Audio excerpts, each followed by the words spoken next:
Hello, you are watching Kalike, and today I have come up with a numerical on Newton's laws of motion. So let's see what the numerical is.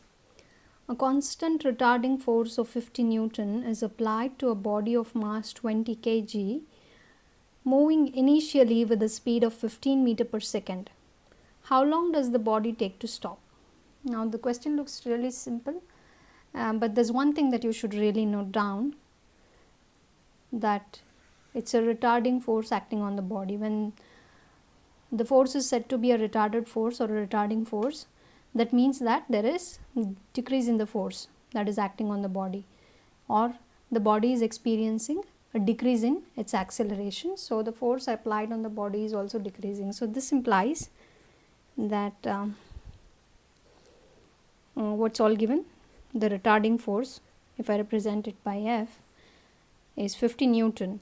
Now since it is retarding, I must write it as minus 50 Newton, otherwise there is every chance that I might go wrong in my calculations. So this minus sign represents that the force is retarding force, it's a decreasing force that's applied on a body of mass how much?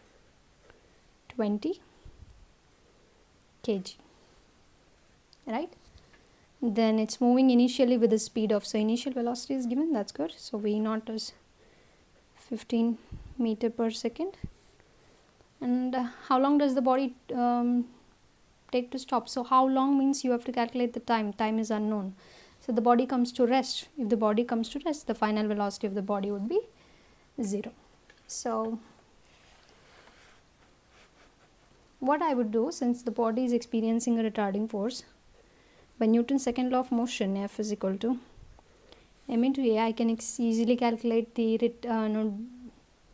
accelerating force or the deceleration or the retardation experienced by the body, right?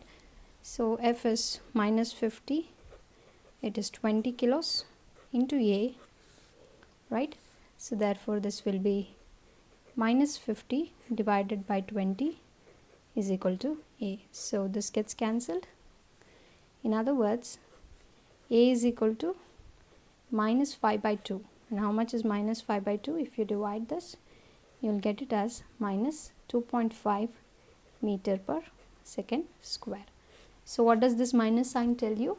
The minus sign tells you that it is experiencing a decrease in acceleration, and hence the decrease in the net force acting on the body, and hence the body comes to a stop, right?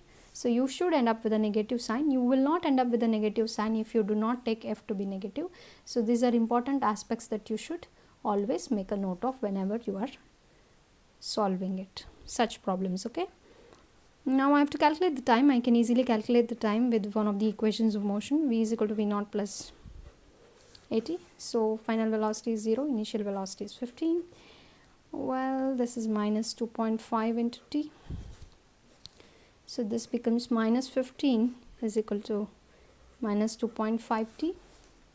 In other words, it is minus 15 divided by minus 2.5, right?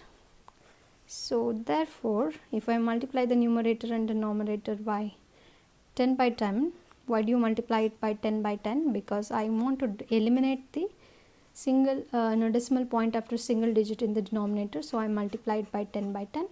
So thereby this becomes minus 150 divided by minus 250, and I keep the decimal point after one digit. So this minus and minus gets cancelled, and I know 25 ones are 25 6 are. So it approximately takes, or it takes 6 seconds for the body to come to a rest, right? So the body rests, or body comes to a stop after t seconds. Now if you have any doubts and queries, let me know in the comment section. Please subscribe and click on the bell icon to get notified for more such videos.